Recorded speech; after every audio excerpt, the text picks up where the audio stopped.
नमस्कार।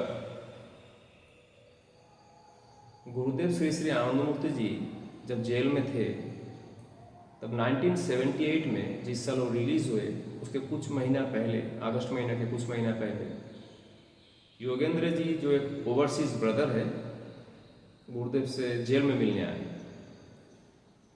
तो उनसे कुछ उनकी कथोपकथन हुई और जो बातचीत हुई वर्ल्ड सिनेरियो के बारे में, आने वाले फ्यूचर के बारे में।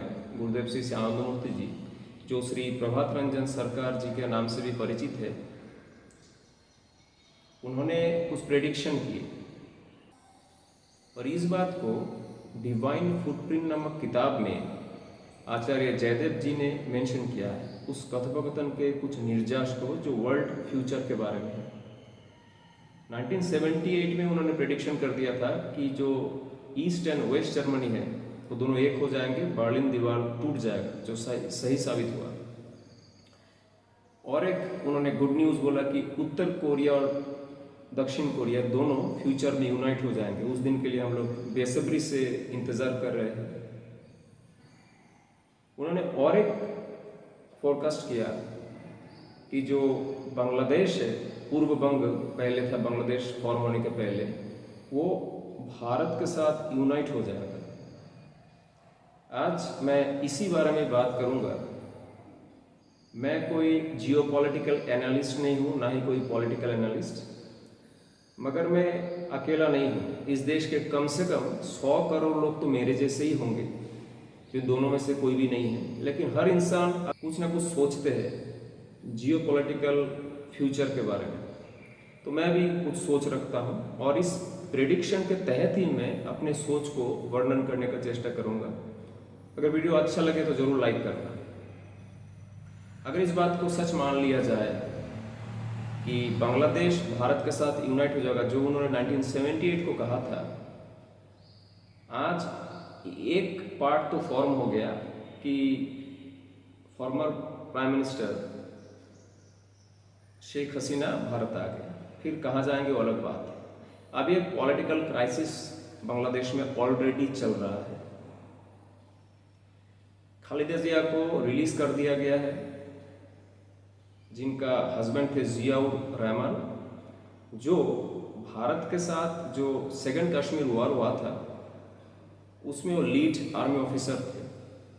तो ये मान लिया जाता है कि खालिदा जिया की जो पार्टी है वो भारत के अगेंस्ट में ही है, पाकिस्तान के सपोर्टर है, प्रो पाकिस्तान है। और शेख हसीना की जो पार्टी है, जो डॉटर है मुजीबुर रहमान जी के, द फाउंडर ऑफ बांग्लादेश बोला जाता है, मुक्ति मोर्चा के हेड थे, वो भारत को सपोर्ट करते हैं। अब इस क्राइसिस के तहत बीच में यूनिस खान जो एक लॉरेट है, इकोनॉमिस्ट है, नोबेल विजेता है, उनको फिलहाल कार्यभार संभालने के लिए दे दिया गया। लेकिन वो कोई पॉलिटिशियन तो है नहीं। फ्यूचर में जब क्राइसिस बढ़ेगा हो ही सकता है कि वो अपना पोस्ट से रिजाइन देते, चूंकि ह्यूमनिस्ट आदमी है। और वर्तमान में भी निश्चित रूप से खालिदा जिया ट्राई कर रहे होंगे कि इसमें आने के लिए, और सेना भी उनको सपोर्ट करेंगे। इसके पीछे शेख हसीना जी ने मेन जो ब्लेम दिया, खुद के ऊपर तो कोई ब्लेम देगा नहीं, उनका पार्ट को मैं छोड़ देता हूँ, लेकिन एक वाइटल ब्लेम लगाया उन्होंने व्हाइट हाउस के ऊपर कि व्हाइट हाउस ने, मतलब CIA ने उनको एक ऑफर दिया था कि बर्मा और बांग्लादेश के जो बॉर्डर है उसमें कुछ प्लेस इनको चाहिए एक मिलिट्री बेस बनाने के लिए, क्योंकि US दुनिया भर के 80 से भी ज़्यादा ऐसा मिलिट्री बेस बना के बैठा हुआ है, जिसके ज़रिए वो वर्ल्ड को कंट्रोल करता है। लेकिन इस साउथ ईस्टर्न एशिया में, विशेष करके इस जोन में, कोई उसका अभी तक एरिया नहीं बन पाया है। चाइनीज ताइपेई देखते हैं जो चाइना के अंडर में, हांगकांग, सिंगापुर, ये सब चाइना के अंडर में, और मंगोलियन बेल्ट होने के कारण जाहिर है कि ब्लड का टच रहता ही है, किसी ना किसी रूप में उधर ही सपोर्ट करेगा। उत्तर कोरिया भी चाइना को फिलहाल सपोर्ट कर रहा है। अब इस कंडीशन में खालिदा जिया अगर पार्टी फिर से बना ही ले रहा है, तब US को कोई फायदा नहीं होगा, क्योंकि प्रो पाकिस्तान होने के कारण इनडायरेक्टली प्रो चाइना भी हो जाएगा बांग्लादेश की पार्टी। और चाइना इसमें कोई डायरेक्ट गेम प्ले अभी तक तो उसका हाथ नहीं आया है कि बांग्लादेश की इस कंडीशन में चाइना का डायरेक्ट कोई हाथ है, लेकिन इस चीज़ की फ़ायदा लेने से वो चुकेगा नहीं, क्योंकि उसको भी चाहिए यहाँ पे एक बेस बनाने के लिए। इंडिया को घेरना है, बांग्लादेश को ऑफर दिया था कि हम वहाँ पे पोर्ट बनाएंगे, जैसे श्रीलंका को दिया, पाकिस्तान में बना रहा है, तो चाइना इसको चुकेगा नहीं है। प्रो पाकिस्तान होने के कारण फंडिंग के तहत चाइना यहाँ पे एक वार बेस बनाने का ट्राई करेगा। यहाँ पे दो सिनेरियो क्रिएट हो सकता है। पहला तो ये कि चाइना को फर्स्ट टाइम के लिए हम उसको साइड कर देते हैं, पाकिस्तान को पकड़ लेते हैं। अब बांग्लादेश के इस क्राइसिस में पाकिस्तान को सपोर्ट करने के तहत पाकिस्तान भी चाहेगा कि इंडिया को परेशान करने के लिए उसको अगर और एक फ्रंट मिल जाए तो क्या ही हर्ज है। तो पाकिस्तान नाव के तहत, मतलब समुद्री पथ से बांग्लादेश में अपना आर्मी भेज सकता है। क्यों भेज सकता है, ये भी एक कारण है।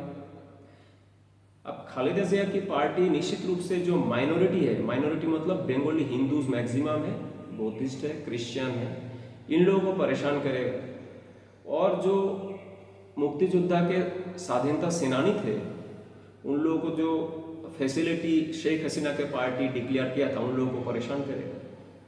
अब वो लोग भी विद्रोह करेंगे। अब यहाँ पे एक गेम प्ले ये हो सकता है कि यूएस देखेगा कि उसकी यहाँ पे ये डिवाइड करने के बाद भी, बांग्लादेश की इस कंडीशन को करने के बाद भी उसको प्लॉट यहाँ पे नहीं मिल रहा है, और उस समय तक बांग्लादेश में जैसे आज एक मैसेकर हो रहा है, माइनॉरिटीज मारे जा रहे हैं, फ्यूचर में और मारे जा सकते हैं और जाएगा ही, मान लेते हैं।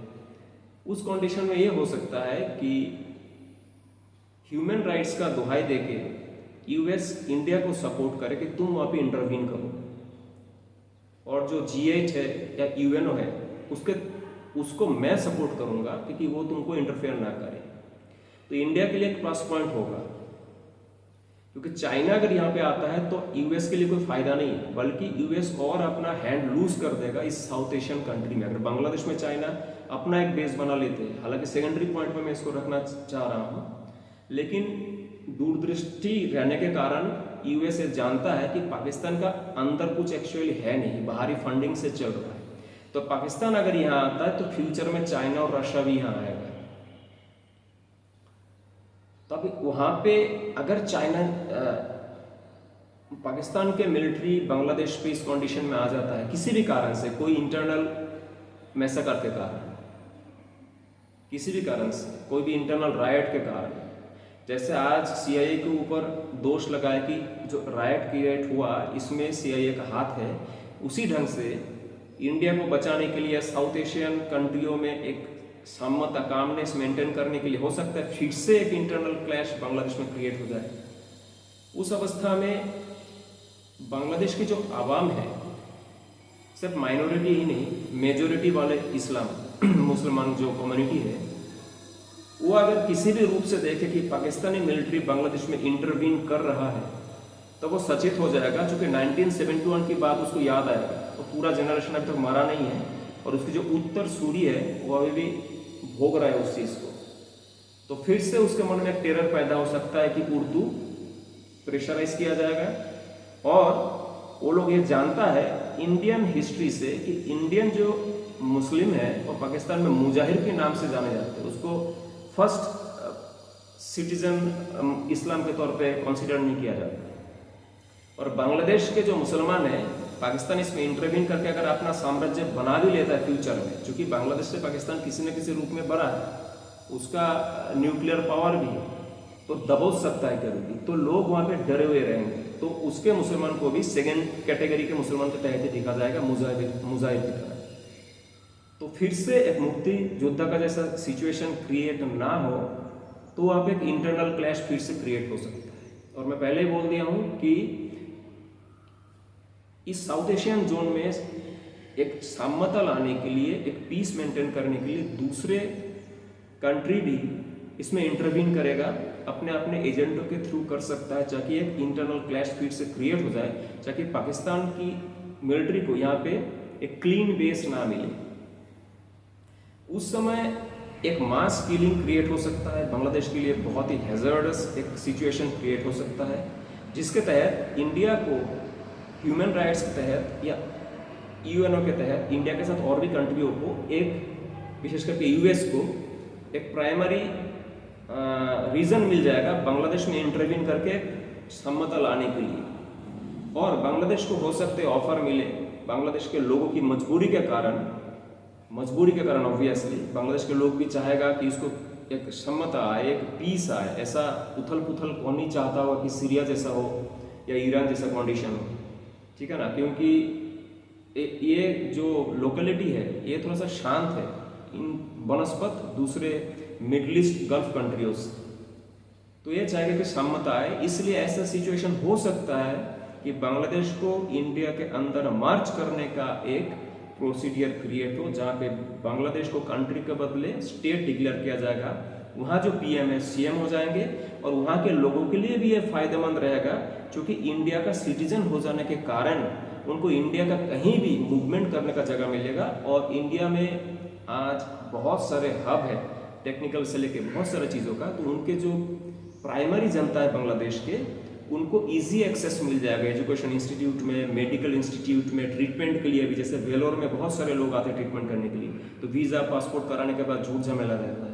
तो इसके तहत माइनॉरिटी तो चाहेगा ही, हिंदू जो माइनॉरिटी आज भी जो सिनेरियो हम लोग देख रहे हैं कि बांग्लादेश और इंडिया के बॉर्डर में आके खड़ा है, माइनॉरिटी तो चाहेगा ही, क्रिश्चियन हो, बौद्धिस्ट हो, हिंदू हो, और मैक्सिमम मुसलमान भी चाहेगा, क्योंकि बांग्लादेश में इस उथल पुथल के बाद ऐसी एक फिनेंशियल क्राइसिस क्रिएट हो चुकी होगी ऑलरेडी कि वो लोग चाहेंगे कि भारत के साथ मर्ज हो जाए, क्योंकि देश रखने से फायदा हो नहीं रहा है।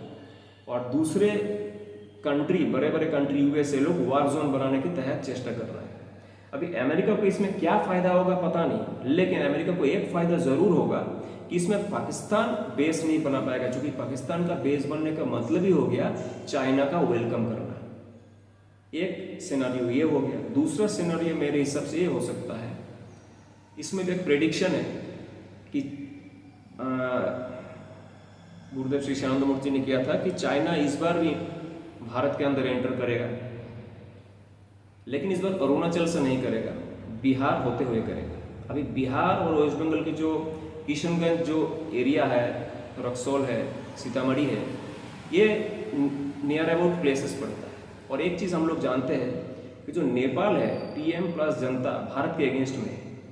अब चाइना नेपाल में ह्यूज फंडिंग ऑलरेडी कर रहा है, और इंडियन लोगों के अगेंस्ट में, नेपाली लोगों के माइंड में, गोरखाओं के माइंड में एक माइंडसेट क्रिएट ऑलरेडी हो चुकी है। और इधर इंडिया में अगर आए, तिब्बत में बहुत एरिया चाइना के अंदर ऑलरेडी है। अरुणाचल के भी जो बॉर्डर एरिया है उसके नियर अबाउट में चाइनीज जनरेशन पहुंच चुकी है, चाइनीज मिलिट्री पहुंच चुकी है, और वहाँ पे वो लोग बेल्ट बना चुका है। इसलिए इंडियन आर्म्ड फोर्सेस की जो भीड़ है वो अरुणाचल में बढ़ चुकी है। मतलब जो नॉर्थ ईस्टर्न बेल्ट है इसको चाइना इनडायरेक्टली डायरेक्टली घेर चुका है। अब अरुणाचल से अगर एंटर करता है, यहाँ पे एक चीज मैं क्लियर कर दूं, चाइना क्यों बार बार इंडिया में एंटर करना चाहता है? तो गुरुदेव श्री श्यानंद मूर्ति जी कहते हैं कि चाइना एक बहुत बड़ा देश होने के बावजूद वहाँ पे ठंडा है, बहुत पहाड़ है, मतलब हिली एरिया है, रॉकी एरिया है, और हुआंग हो जो सौरो ऑफ चाइना कहा जाता है, उसके कारण चाइना की पॉपुलेशन को फिट करने के लिए चाइना के पास लैंड की, फर्टाइल लैंड की बहुत कमी है। इसलिए रेगिस्तान को भी आजकल फर्टाइल बनाने के हिसाब से लगा हुआ है। टेक्नोलॉजी में एडवांस है, लेकिन फूड आर्टिकल में बहुत सारे पैडी में, ग्रेन्स में शॉर्टेज क्रिएट है ही है। अब जो है चाइना को चाहिए फर्टाइल लैंड। अरुणाचल को अगर ले भी लेता है किसी कारण से, तो वहाँ पे हिल एरिया है, स्लैंटिंग डाउन है, वहाँ पे धान गेहूँ ये सब की ढंग से चाष हो नहीं सकती। अब अरुणाचल पे अगर चाइना पहली बार की तरह 62 की ये सब के तहत अगर अटैक करता भी है, तब क्या होगा कि असम की मिलिट्री भी लड़ेगी जो इंडियन है, इंडियन मिलिट्री आर्म फोर्सेस की है, और इंडिया से भी, मतलब टोटल ओवरऑल इंडिया से भी मिलिट्री आर्म फोर्स है। लेकिन किसी कारण से अगर चाइना सीतामढ़ी और रक्सौल ये सब साइड से मतलब घुस जाता है किसी कारण से, कैसे भी करके घुस सकता है, तो फिर टोटल इंडिया को कट कर देगा। और चाइना अगर बांग्लादेश में अपना मिलिट्री बेस बना पाता इस उथल पुथल के बाद, प्रेजेंट क्राइसिस के बाद, बोल सकता कि मैं तुमको फंडिंग करूंगा तुम्हारी न्यूट्रलाइज करने के लिए जो फिनेंशियल क्राइसिस है, बनस्पत यूएस मांग रहा था मैं तुमको उतना हैजार्ड नहीं करूंगा, मुझे एक छोटा मोटा मिलिट्री बेस बनाने दो, इंटरनल कुछ भी उसकी पॉलिसी होगा बांग्लादेश को समझ में नहीं भी आ सकता है। अब चूंकि खालिदा जिया इंडिया के अगेंस्ट में है तो उसके लिए मजबूरी हो जाएगी चाइना को सपोर्ट करना, तो सपोर्ट कर सकता है। उस कंडीशन में अगर चाइना यहाँ पे बेस बनाता है तो चाइना को 3-4 तरीके से इंडिया को घेरने की सुविधा हो जाएगा। एक तो बांग्लादेश से जो त्रिपुरा को 3/4 से घिरा हुआ है, ऊपर छोटा सा एक जगह बसता है सिक्किम, भूटान होते हुए और सीतामढ़ी वेस्ट बंगाल की बॉर्डर होते हुए दार्जिलिंग होते हुए, वहां से अगर कट कर दे टोटल 7 सिस्टर्स अलग हो जाएगा जो टोटल फर्टाइल लैंड है। उस कंडीशन में भी बांग्लादेश के लोग सोचने के लिए मजबूर हो जाएंगे कि एक तो ऊपर पाकिस्तान है, ऊपर से चाइना अगर यहाँ पे बेस बना रहा है तो हम लोगों की अस्तित्व बहुत डेंजरस है, हम लोग सर्वाइव नहीं कर पाएंगे। तो वो लोग उस कंडीशन में भी इंडिया को वेलकम कर सकता है कि मुझे मर्ज होना है इंडिया के साथ, हम लोग स्टेट बन के रहेंगे लेकिन इंडियन सिक्योरिटी हमें चाहिए, और इसको यूएस जरूर सपोर्ट करेगा क्योंकि यूएस चाइना के अगेंस्ट में है। अब ये फॉरेन पॉलिसी क्या होगा नहीं होगा मैं बोल नहीं सकता, मैं पहले ही बोला हूँ कि मैं कोई पॉलिटिकल जियोपॉलिटिकल एनालिस्ट नहीं हूँ। तो ये वीडियो में इतना ही, अगर अच्छा लगे तो लाइक ज़रूर करना। नमस्कार।